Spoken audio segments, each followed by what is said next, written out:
It was one of those tranquil afternoons in the village of St. Mary Mead, when the sun seemed to rest lazily upon the thatched rooftops, and the only sound was the rustle of leaves stirred by a gentle June breeze. Miss Jane Marple, comfortably seated by her parlour window with her knitting and a pot of Darjeeling beside her, could not help but smile at the sight of the village children chasing a hoop down the lane. Peace, she thought, was a fragile thing, and in her experience never lasted very long. Indeed, that very afternoon, peace was shattered by the arrival of a small cream-coloured envelope delivered by young Tommy Hewitt from the post office. Inside was a neatly written note: "My dear Miss Marple, I should be delighted if you would join us for tea this afternoon at 4 o'clock. A few friends will be present.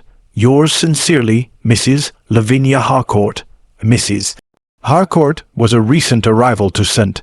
Mary Mead, a widow of some refinement who had taken up residence at the Elms, a handsome Georgian house just beyond the vicarage. Her teas had quickly become the talk of the village, not for their delicacies which were exquisite, but for the careful selection of guests, often those who found themselves on opposite ends of polite gossip. At precisely 4, Miss Marple arrived, her sensible hat tilted just so. The guests were assembled in the sunlit drawing-room. Mrs. Lavinia Harcourt, the elegant hostess with an air of charm tinged with calculation; Major Lionel Whitby, a retired officer with a booming laugh and a fondness for brandy; Miss Dora Finch, the local spinster, nervous and eager to please; Dr. Julian Forbes, the village physician, quiet, observant, and rather too handsome for his own good; Mrs. Eleanor Pratt, Lavinia's close friend, or so it was said, though there was something cool about her manner today. The table was laden with scones, strawberry jam, and delicate sandwiches.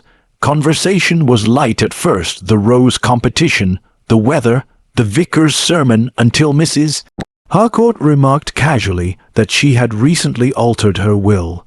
"One must be practical," she said, smiling. "Life can be frightfully uncertain, can't it?" Moments later, she lifted her teacup, sipped, and coughed once, a short, sharp sound that turned quickly into a gasp. The cup shattered upon the carpet. Her eyes widened, her hand trembled, and within seconds, Lavinia Harcourt slumped forward, lifeless. A collective cry filled the room. Dr. Forbes knelt beside her, checking for a pulse. "She's gone," he said gravely. "Heart failure, I should think." But Miss Marple, her keen blue eyes watching quietly, noticed something others did not: the faint aroma of almonds that lingered near the fallen teacup. And Miss Marple, who knew much about the ways of people and of poisons, suspected that death had just joined them for afternoon tea. By the next morning, all of St. Mary Mead was humming with speculation. "Heart failure," said some. "Poison," whispered others. Miss Marple, meanwhile, sat in her cottage, sipping tea thoughtfully while recalling each guest's reaction. At 11 o'clock, Inspector Craddock arrived from the county police station. A practical man with a good opinion of Miss Marple's instincts, he paid her a respectful visit. "You were there, Miss Marple. What do you make of it?" "I dare say," Miss Marple replied, "that Mrs. Harcourt was not the sort of lady to die quietly of natural causes, not in such company." Craddock chuckled. "And what makes you say that? She enjoyed stirring the pot, Inspector, socially speaking, and yesterday she did more than stir it. She altered her will. People rarely like to be left out of those, you know." The inspector nodded, intrigued. "We've confirmed it was cyanide in her tea. The cup was hers alone. The pot was untouched." Miss Marple's eyes twinkled. "Ah, then someone made sure the right cup reached the right lips." Her first visit was to Miss Dora Finch, who greeted her with tearful excitement. "Oh, Miss Marple, it was dreadful. Poor Mrs. Harcourt, and she'd been so kind to me. She promised to introduce me to her nephew, you know." Miss Marple smiled gently. "Did she, my dear? How thoughtful of her. And yet, I noticed you seemed rather anxious at tea." Dora blushed. "Well, yes, Mrs. Pratt and Major Whitby were quarrelling before you arrived. She accused him of cheating at cards. From there, Miss Marple visited Major Whitby, who, with glass in hand, protested loudly. Nonsense, Lavinia liked a bit of drama. Pratt took things far too seriously. Perhaps, said Miss Marple, but drama often has consequences. Later that afternoon, Miss Marple met Mrs. Pratt, who appeared strangely calm. "I suppose you've come to see if I killed my dearest friend," she said with a thin smile. "We did argue, yes, but Lavinia was cruel. She said things one can't forgive easily. And yet," Miss Marple murmured, "you still came to tea." Finally, there was Dr. Forbes, handsome, polished, and noticeably guarded. Mrs. Harcourt was in good health. He admitted no heart condition at all. Whoever poisoned her was careful. Miss Marple nodded, her gaze lingering on his cufflinks engraved with the initials L.H. "A generous gift, Doctor." He hesitated. She liked to show gratitude. Miss Marple smiled faintly. Yes, gratitude or control. As the afternoon sun dipped behind the church spire, Miss Marple sat once again by her window, piecing together the puzzle. Someone at that table had reason to want Lavinia Harcourt dead, and she meant to find out who. The village was alive with whispers. Every shopkeeper, gardener, and postmistress had a theory. Mrs. Harcourt's death had revived long, buried secrets, and Miss Marple knew that gossip often held a kernel of truth. That evening, she received an unexpected visitor, young Tommy Hewitt, the postboy. "Beg pardon, Miss Marple," he said, "but I found something odd yesterday, a scrap of paper in the hedge outside the elms." He handed her the note, torn but legible enough to read. "Meet me in the garden after tea. It's time we settled this once and for all." No signature. "Well now," Miss Marple murmured, "that's very interesting indeed." The next morning, she took a quiet stroll to the elms, where the housekeeper, Mrs. Gibbs, confided that Mrs. Harcourt had dismissed 2 servants recently for theft. "But between you and me, madame," she said in a whisper, "it was the lady herself who was short of money. The silver's been going bit by bit." Later, at the village shop, Miss Marple overheard Mrs. Pratt and Miss Finch arguing. "You'll keep your mouth shut if you know what's good for you," hissed Mrs. Pratt. Miss Finch turned pale when she saw Miss Marple enter. "I didn't mean to. It wasn't supposed to happen like that," she stammered and hurried out. That evening, the inspector arrived again. "We've checked her will," he said grimly. Major Whitby was to inherit £2,000. Dr. Forbes was to receive her late husband's medical library. Miss Finch nothing at all. Mrs. Pratt the remainder of the estate. Miss Marple looked up sharply. "The will was changed only the day before her death, was it not?" "Yes, but the solicitor swears no one else had access to it." Miss Marple pondered. And yet, a woman like Lavinia Harcourt would never trust anyone completely, not even her friends. She visited the garden that night, lantern in hand. Near the rose bushes, she noticed a small porcelain fragment, the handle of a teacup. A spare cup, identical to those on the tea table. Someone switched them, Miss Marple murmured.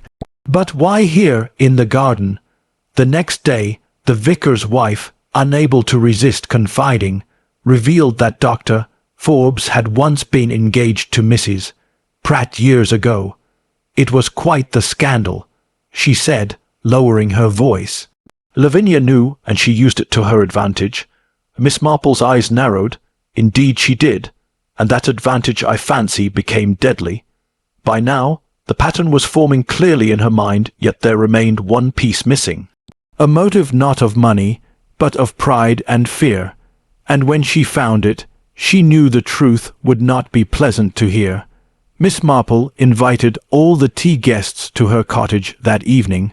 under the pretext of helping the inspector tie up loose ends. They arrived reluctantly, each one looking more uncomfortable than the last. Miss Marple, seated by the fireplace, regarded them kindly. "You see," she began, "murder is rather like knitting. Each stitch leads inevitably to the next, and if one pulls the wrong thread, the whole pattern unravels."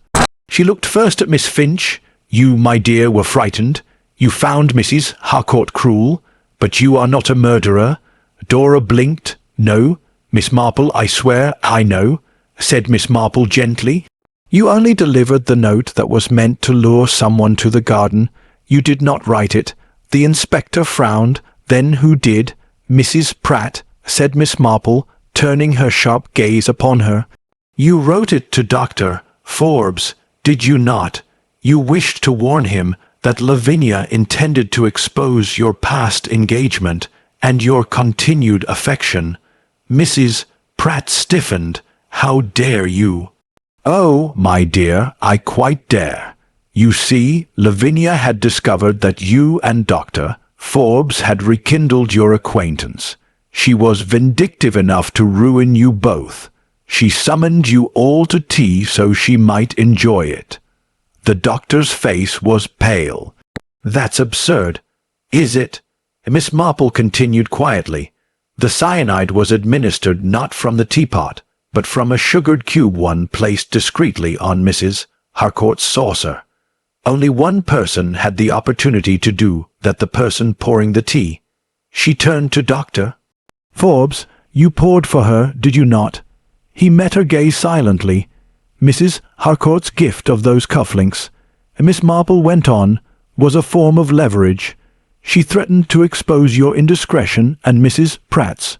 You feared scandal, dismissal, disgrace, and so you acted." For a moment there was silence, only the crackle of the fire. Then Mrs. Pratt sobbed. "He didn't mean to. She was vile, Jane vile.